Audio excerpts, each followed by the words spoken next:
Hi guys. This week I wanted to talk to you about a way of practicing that we don't always spend as much time on as we should. And that is practicing without making any sound or playing any keys on our instrument at all. So by this I mean practicing playing a piece entirely in your imagination.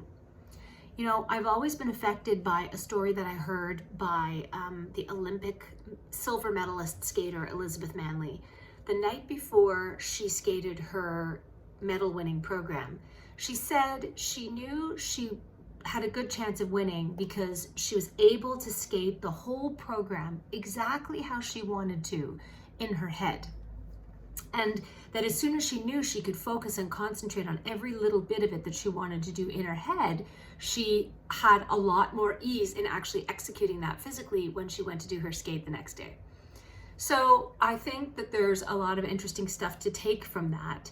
And often we are in a place where we have an idea about something we want to do musically, but we're not at the piano at that point, or we don't have our instruments in our hands.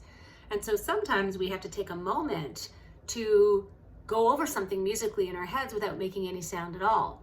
So my proposal to you is to actually do that intentionally.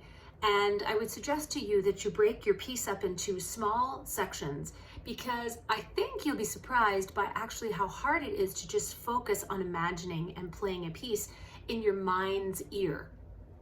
What I would suggest to you is to maybe start out by tapping the tempo that you want with your toe inside your shoe, something that doesn't actually make any sound, so that there's no competing real sound that flies in the face of the imagined sound that you're making. One of the things that's really excellent about using your imagination to create a piece is that you can do everything exactly how you want it to be. So you're not hindered or held back by any kind of technical thing you might be struggling with, or a tempo that has to be slower, or somewhere where the sound or the tone isn't quite how you want it.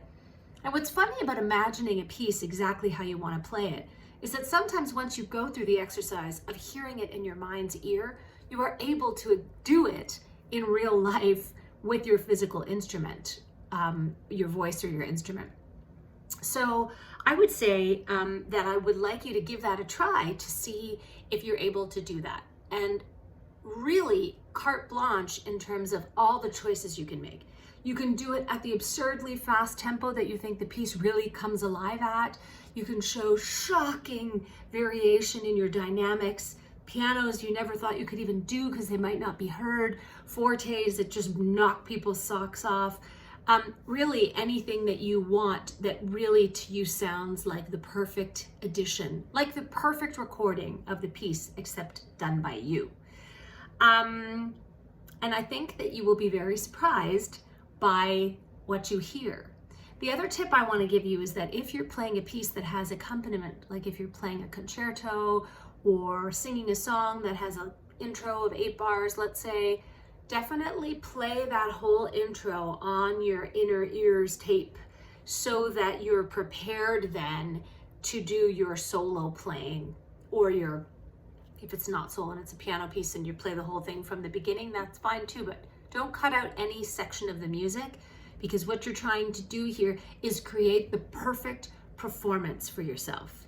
So try that out this week in your practicing, and then once you feel like you can really concentrate on a short section, which may even be that 2 pages of music, then see if you sing it or play it out loud, what kind of effect it had on the actual music making. Do you find you can actually make the sounds and have that kind of variation in the textures and with the articulation markings and with all of the dynamics? Are you more able to actually execute those things in real life once you've given yourself permission to imagine them in your mind? Anyway, kind of an esoteric assignment for this week, but give it a go. And I hope that your music making becomes everything you ever dreamed of.